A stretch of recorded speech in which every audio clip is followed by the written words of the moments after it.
बहुत बड़ी सोच है। कितने बड़े पद पर रहकर भी अगर कोई अपने आप को कार्यकर्ता कहता है तो वास्तव में उसके अंदर वो भावना है लोगों के लिए संघर्ष करने की, जिसको वो आज कर रहे हैं। आज अगर सरकार इतना काम कर रही है तो मैं तो आपको इतना जरूर कहूंगा कि संयम रखने की जरूरत है, क्योंकि व्यवस्थाएं आज सुधरती जा रही हैं, नतीजे आने शुरू हो चुके हैं। आज घर बैठे खाते के अंदर पैसे सीधे आते हैं। इस प्रकार के लाभ आज सीधे खातों में पहुंचना ये छोटी बात नहीं है। जब दूसरे देश हमारे देश को भ्रष्टाचारियों का देश कहते थे, वो गलत नहीं कहते थे, क्योंकि हमारे देश के प्रधानमंत्री ने भी 1986 में, जब राजीव गांधी जी हमारे देश के प्रधानमंत्री थे, उन्होंने भी ये बयान दिया था प्रधानमंत्री रहते हुए।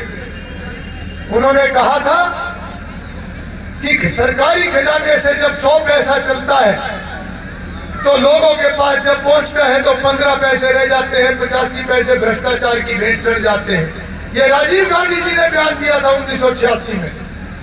आज यहाँ पे पूरा समाज बैठा, पूरा गांव बैठा है, अलग अलग विचारधारा के लोग बैठे हैं, कोई एक विचारधारा के लोग नहीं बैठे यहाँ पर।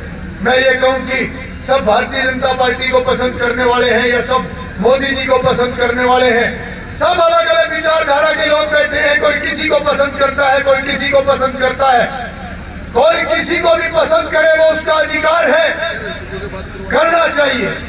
मगर जब देश की बात आए, समाज की बात आए, तरक्की की बात आए, गरीब आदमी के उत्थान की बात आए, तब राजनीति नहीं होनी चाहिए। राजनीति आखिरी के 10 दिन के लिए बहुत होती है।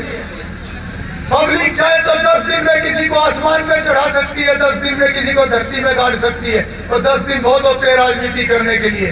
पर हर समय अगर कोई राजनीति करे, इससे घटिया काम में किसी कोई समझता नहीं, इससे गैर जिम्मेवारी का काम में कोई समझता नहीं। आज अगर 19 लाख बीपीएल कार्ड बने हैं, घर बैठे बने हैं, तो सभी 19 लाख बीपीएल कार्ड सभी परिवारों को सरकार आने वाले समय में आयुष्मान का कार्ड ज्यादातर लोगों का बन भी चुका है। और ये सरकार का बड़प्पन, गंभीरता हमारे नेतृत्व की देखो, कोई दिखावा नहीं है, बिल्कुल भी कोई एहसान नहीं रखा। ऊपर से सब परिवार पहचान पत्र बनाए, 1,80,000 से कम आमदन वालों की पहचान करी और एक झटके में कानून बनाया और सबको बीपीएल का कार्ड दे दिया कि जाओ सीएससी में 50 रुपए दो और अपना कार्ड लेके घर चले जाओ। और नहीं, पहले तो 2 काम हो जाते थे तो ढंडोरा पीटते नहीं थका करते थे। आज हमारे टाइम पे जितने विकास कार्य हुए हैं, 70 से 80% कामों पर तो पत्थर भी नहीं मिलेगा, समय नहीं है पत्थर लगाने का। जिन गांवों में धक्के से किसी ने बुला के पत्थर लगवा दिए होंगे तो लगवा दिए होंगे। गोगनीपुर का पुल है, 2.5 करोड़ रुपए का लगा, पुल बना हुआ, आज तक पत्थर नहीं लगा वहां पे। और पता नहीं इतने बड़े बड़े कितने काम हैं, कितनी सड़कें हैं, 70 नई सड़कें हैं, कम से कम 40-45 सड़क होंगी जहां पत्थर ही नहीं मिलेगा। और नहीं तो पहले पत्थर लगा करते थे, सरकारें चली जाया करती थी, 20 साल बाद भी पत्थर खड़ा रहता था, कुछ होता नहीं था। ऐसे भी काम हमने देखे। यहाँ जिम्मेदार भी बैठे हैं, किसान भी बैठे हैं, मजदूर भी बैठे हैं।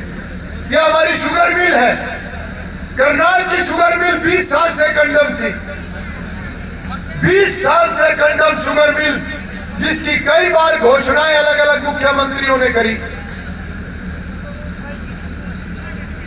मगर उनको कभी यह दर्द नहीं हुआ कि करनाल में भी किसान है, कंडम शुगर मिल है, बनवा दो। बड़े बड़े बयान देते हैं, किसने बनवाई वो शुगर मिल? अगर वो शुगर मिल बनवाई तो वर्तमान सरकार ने बनवाई, मनोहर लाल जी ने बनवाई 250 करोड़ की लागत से। 85% किसान उसके अंदर घरौंडा विधानसभा का है। आज मेडिकल यूनिवर्सिटी बन रही है, पहला चरण 1,000 करोड़ का है, 3 चरणों में इसका काम होगा। अगले 10, 15, 20 सालों तक बढ़ती चली जाएगी। 8 बड़े बड़े अस्पताल इसके अंदर बनेंगे, पूरे हरियाणा प्रदेश को इसका लाभ मिलेगा। और जब ये और बड़ी हो जाएगी, बढ़ती जाएगी, कितना रोजगार मिलेगा, कितना इलाज इसके अंदर मिलेगा। ऐसे ऐसे काम हमारी सरकार ने करे। आज बाईपास निकाल दिया इधर से, हमारे हल्के में दोनों तरफ से बाईपास निकाल दिया करनाल का। एक जीटी रोड से जाके बुला दिया बड़ौते की तरफ, बीजड़े की तरफ, और गोगड़ीपुर से आगे निकाल दिया कैथल रोड पे, कैथल रोड से निकाल दिया उचानी, इधर से निकाल दिया मेडिकल यूनिवर्सिटी के साथ से, और आगे ऊंचा समाना, रावल, शेखपुरा, सुहाना, रसूलपुर, और होते हुए सीधा निकाल दिया आगे झील से आगे। कितनी तरक्की होगी आने वाले समय में हमारे इलाके की।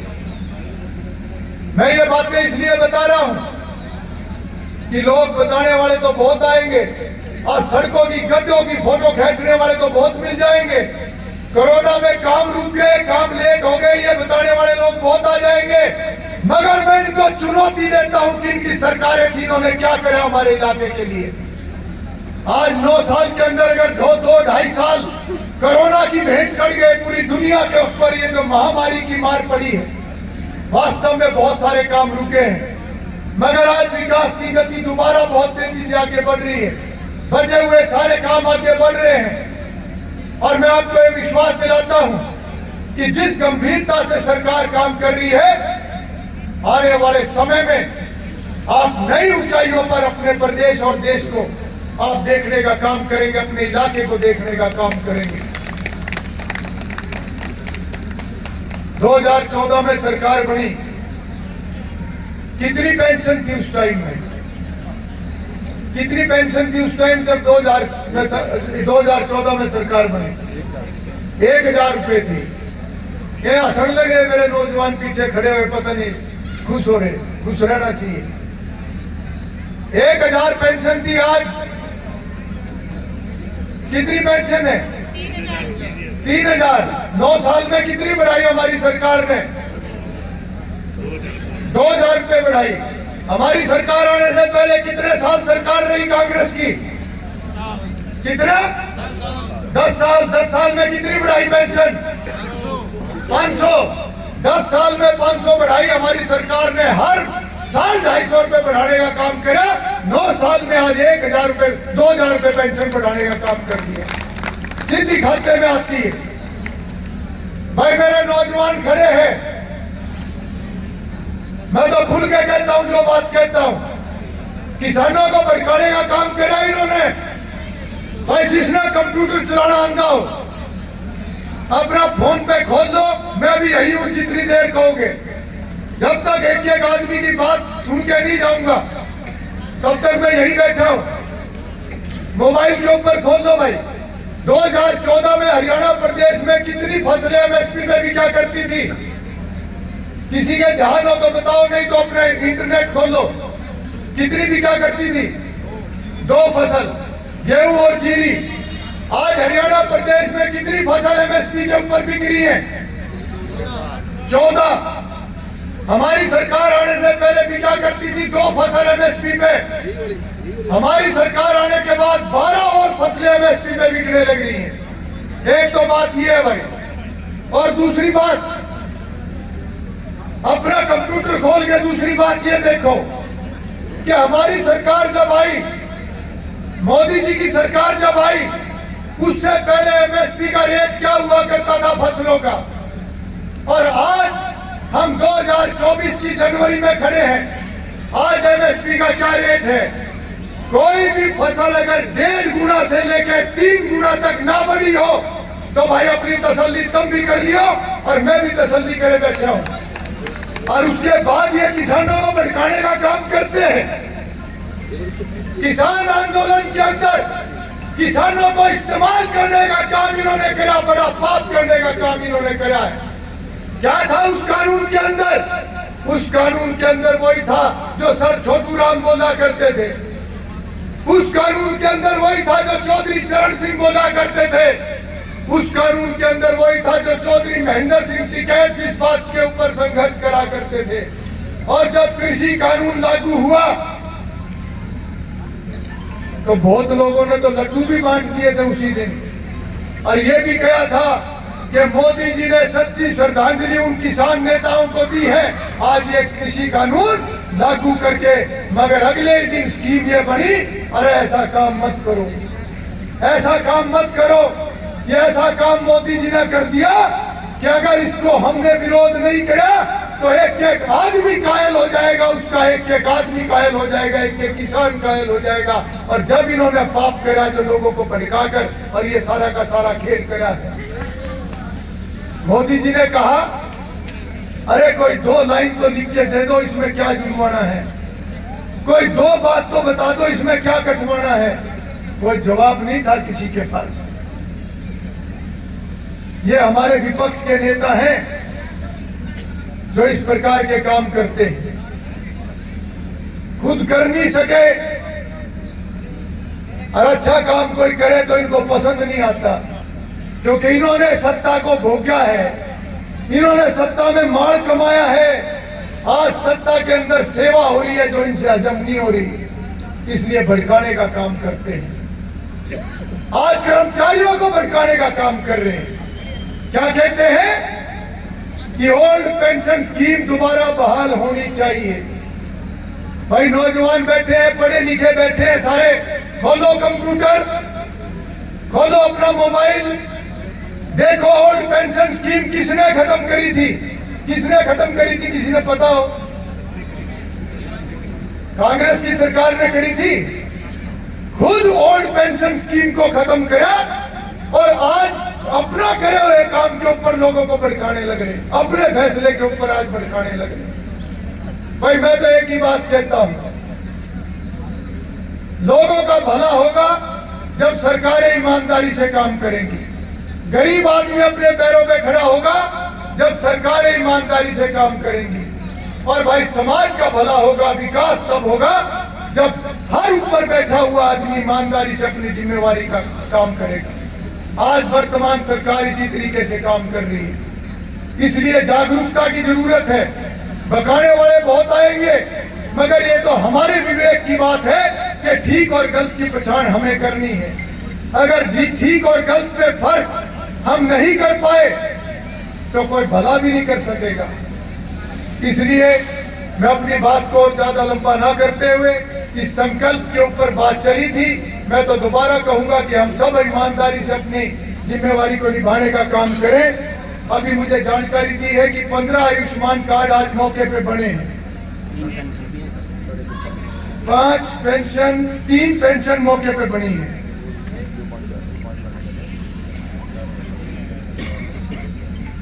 सरपंच साहब ने एक बड़ी अच्छी स्कीम मुझे याद दिलवाई। स्कीम बहुत सारी है पर सारी स्कीमों की जानकारी तो मैं अभी नहीं बोल पाऊंगा, टाइम ज्यादा लग जाएगा। पर 1-2 स्कीम जो सरपंच साहब ने कही है मैं बता देता हूँ। हरियाणा की सरकार ने, मनोहर लाल जी की सरकार ने जो और स्कीमें बनाई हैं, जो लागू करी है, उसमें 1-2 स्कीम मैं बताता हूँ। उसमें गरीब आदमी के लिए अगर जिसका भी बीपीएल कार्ड बना है, चाहे नया है चाहे पुराना है, उनके लिए दयालु योजना एक स्कीम बनाई है। ऐसे परिवार का कोई भी सदस्य अगर भगवान को प्यारा हो जाए तो उस परिवार को सहारा लगाएगी हरियाणा की सरकार, क्योंकि कई बार कोई सदस्य चला जाता है तो कोई संभालने वाला नहीं होता। पर हर उम्र के लिए करा है। 6 साल से 12 साल का अगर सदस्य भगवान को प्यारा हो जाए ऐसे गरीब परिवार का, तो 1 लाख रुपया सरकार देगी परिवार को। अगर 12 से लेकर 18 साल की उम्र का कोई सदस्य है तो 2 लाख रुपए देगी। अगर 18 साल से 25 साल की उम्र का सदस्य भगवान को प्यारा हो जाता है तो 3 लाख रुपया सरकार देगी।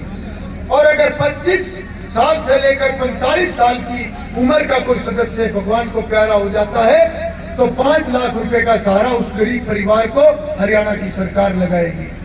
और अगर 45 से 60 साल की उम्र का सदस्य है तो 3 लाख रुपए।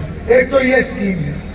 दूसरी, आयुष्मान कार्ड में जो बीपीएल कार्ड से ऊपर भी अगर कोई है, 1,80,000 से लेकर 3 लाख रुपए तक, केवल 1500 रुपए देने हैं, उनको भी 5 लाख तक का मुफ्त इलाज सरकार ने शुरू कर दिया है। जो भी ऐसे परिवार जिनकी आमदन 1,80,000 से 3 लाख के बीच में है, वो भी अपना 5 लाख का मुफ्त इलाज ले सकते हैं केवल 1500 रुपए देकर। और जितने भी ऐसे गरीब परिवार हैं उनकी बेटियों की जो पढ़ाई है 12वीं के बाद, चाहे वो बीए करें, कॉलेज में जाएं, जितनी भी वो पढ़ाई करना चाहे, पूरी की पूरी फीस हरियाणा की सरकार देगी। और इससे ऊपर के जो आमदन के परिवार हैं, जो 3 लाख तक के हैं, 1,80,000 से 3 लाख तक लगभग कवर हो जाते हैं उसमें ज्यादातर, तो ऐसे परिवार की बेटियों की जो फीस है, आधी फीस जो है वो सरकार देने का काम करेगी। तो इस प्रकार का ये सारा एक व्यवस्था बनाई है। और मुझे ये जानकारी मिली है कि हमारे बजीता जटान गांव में लगभग 580 बीपीएल के राशन कार्ड बन चुके हैं। तो एक बहुत बड़ी बात है, सरकार की एक बहुत बड़ी वर्किंग है, बहुत बड़ी व्यवस्था बनाई है ताकि हर आदमी अपने पैरों पर खड़ा हो सके, व्यवस्थाओं के अंदर उनको लाया जा सके, योजनाओं का लाभ उनको दिया जा सके। आप सब इन सभी योजनाओं की जानकारी लें और इनका लाभ उठाएं। और जितने भी काम अभी तक गांव के हुए हैं, जिनका जिक्र अभी थोड़ी देर पहले हुआ है, वो सभी जो काम हुए हैं उनके लिए मैं मुख्यमंत्री मनोहर लाल जी का आभार व्यक्त करता हूं। और कुछ काम जो अभी बचे हुए हैं, जो नई डिमांड मेरे पास आई हुई है, वो सभी काम हमने योजना के अंदर डाले हुए हैं। ये भी काम आने वाले समय में हो जाएंगे। और एक बड़ा काम अभी जो पिछले दिनों में मंजूर हुआ है, जो कम से कम भी 7-8 गाँव के काम आने वाला है, कंबोपुरा का अंडरपास, कंबोपुरा का अंडरपास मंजूर हो चुका है और उसका टेंडर भी खुल चुका है, वर्क भी अलॉट हो चुका है। केवल उसको इसलिए अभी रोका हुआ है कि जो पक्का पुल है उसका पुल बनने लग रहा है। जिस दिन एक तरफ का पुल तैयार हो जाएगा तो उस दिन जो कंबोपुरे का जो अंडरपास है यहाँ का काम शुरू कर देंगे। ये भी एक बहुत पुरानी डिमांड थी, जो पिछली सरकारों में हमारे पक्के पुल का फ्लाईओवर भी छोड़ दिया था उन्होंने, कंबोपुरे का भी छोड़ दिया था। ये दोनों काम हमारे जो है ये चालू हो चुके हैं, सब हो चुका है। और जो दहा के सामने जो एक फुट ओवर ब्रिज है, उसमें किसी ने कोर्ट के अंदर स्टे लिया हुआ है। मैंने पिछली बार जब मैं गांव में आया था, मैंने कहा था कि गांव के लोग भी बात करें। मैंने भी महकमे से बात करी है, जैसे ही स्टे कोर्ट का हट जाएगा, वो यहाँ का भी जो फुट ओवर ब्रिज है वो मंजूर हुआ है। जैसे ही कोर्ट का आदेश वापस हो जाएगा तो यहाँ का भी वो बढ़ जाएगा। और इसके अलावा और भी जितनी आपकी डिमांड है, वो सब आने वाले समय में उनको आगे बढ़ाने का काम किया जाएगा। मुझे बड़ी खुशी हुई जब मैं स्कूल के अंदर आया, पिछले प्लान में हमने यहाँ इंटरलॉकिंग वगैरह लगवाई थी तो काफी अच्छा हो गया था, पर आज मुझे देख के और भी अच्छा लगा। जो चारों तरफ ये बहुत सुंदर जो रंग कर रखा है और ये सारे अच्छे अच्छे स्लोगन जो लिखे हुए हैं, ये वास्तव में जरूरत है। और हर बच्चा जो स्कूल में आए, घर से भी संस्कार लेकर आए। हमारे जितने भी माँ बाप हैं बच्चों के, भाई बच्चों को ठीक और गलत का फर्क जरूर समझाओ। बच्चे नशे से दूर रहे, बच्चों का पहरा दो। हम बच्चों का पहरा नहीं देंगे तो हम ये सोचे पुलिस सारे काम को ठीक कर देगी। पहली जिम्मेवारी हमारी बनती है कि क्या ठीक है और क्या गलत है, हमारे बच्चों को पता होना चाहिए। हमारा बच्चा कहीं गलत संगति में तो नहीं फंस गया, कहीं गलत काम तो नहीं कर रहा। सूंघना चाहिए हमें अपने बच्चे को डेली। और जब स्कूल में बच्चा आए तो स्कूल का वातावरण भी बहुत अच्छा होना चाहिए। इन सब बातों की भी चिंता हम सबको मिलनी है, करनी है। आप सब ने मेरी बात को बहुत ध्यान से सुना, मैं आप सबका बहुत बहुत धन्यवाद करता हूं। और जितना मान सम्मान आपने यहाँ आने पर मुझे दिया, उसके लिए मैं सिर झुका के सभी बुजुर्गों को नमन करता हूं। आप सभी को नमस्कार करता हूं। बहुत बहुत धन्यवाद।